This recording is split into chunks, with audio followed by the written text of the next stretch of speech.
ഒരുപാട് പേര് തിരികെ നാട്ടിലേക്ക് വരുന്ന റിവേഴ്സ് മൈഗ്രേഷൻ നമുക്കിപ്പോൾ കറക്റ്റായിട്ട് മനസ്സിലാവുന്നുണ്ട്. പുറത്തുനിന്ന് തിരിച്ചു വന്ന് ഇവിടെ എംപ്ലോയ്മെന്റ് ഓപ്പർച്യൂണിറ്റീസ് തന്നെ നോക്കിക്കൊണ്ട് വരുന്ന ആൾക്കാർ, നോട്ട് നെസസറിലി റിട്ടയർഡ് ലൈഫ്. അപ്പൊ അങ്ങനെ ഒരു ഇക്കോസിസ്റ്റം ഇവിടെ ഒരു മാറ്റം വരുന്നുണ്ടോ? Do you see that happening? ഉറപ്പായിട്ടുണ്ടല്ലോ. കാരണം കേരളത്തിലെ സംബന്ധിച്ചിടത്തോളം കേരളത്തിന്റെ ഏറ്റവും വലിയ സമ്പത്ത് എന്ന് പറഞ്ഞാൽ നമ്മുടെ ഹ്യൂമൻ റിസോഴ്സ് ആണ്.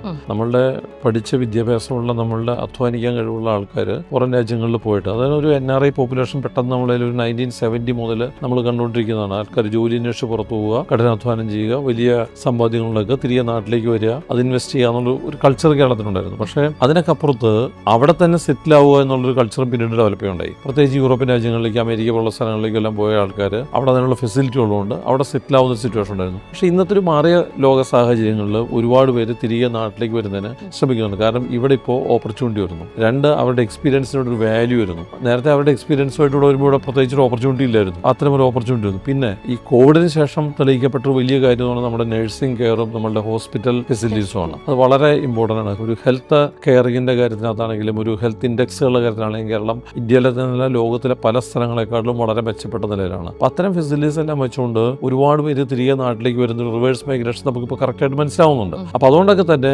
ഇന്റർനാഷണൽ ക്വാളിറ്റിയുള്ള, അവർക്ക് എക്സ്പോഷറുള്ള, അവർ അനുഭവിച്ചിട്ടുള്ള രീതിയിലുള്ള സൗകര്യങ്ങളുള്ള പ്രോഡക്റ്റുകൾ ഉണ്ടാക്കി കൊടുക്കാനുള്ള വലിയ റെസ്പോൺസിബിലിറ്റി കൂടി നമുക്കുണ്ട്. കാരണം നമ്മളൊരു പ്രൊഡക്റ്റ് ഉണ്ടാക്കിയിട്ട് ഇതാണ് വേൾഡിലെ ഏറ്റവും നല്ല ഹൈ ക്വാളിറ്റി പ്രൊഡക്റ്റ് എന്ന് പറഞ്ഞു കഴിഞ്ഞാൽ they may not agree for that. കാരണം വെച്ചാൽ അവരത് കണ്ടിട്ടുണ്ട്. So what you have to compete with the international market. International മാർക്കറ്റിൽ അവൈലബിൾ ആയിട്ടുള്ള രീതിയിലുള്ള സ്പെസിഫിക്കേഷൻസും അത്തരം ടെക്നോളജിയും എല്ലാം നമ്മൾ നമ്മളുടെ പ്രോഡക്റ്റുകളിലേക്ക് കൊണ്ടുവരേണ്ട സമയമായിരിക്കണം.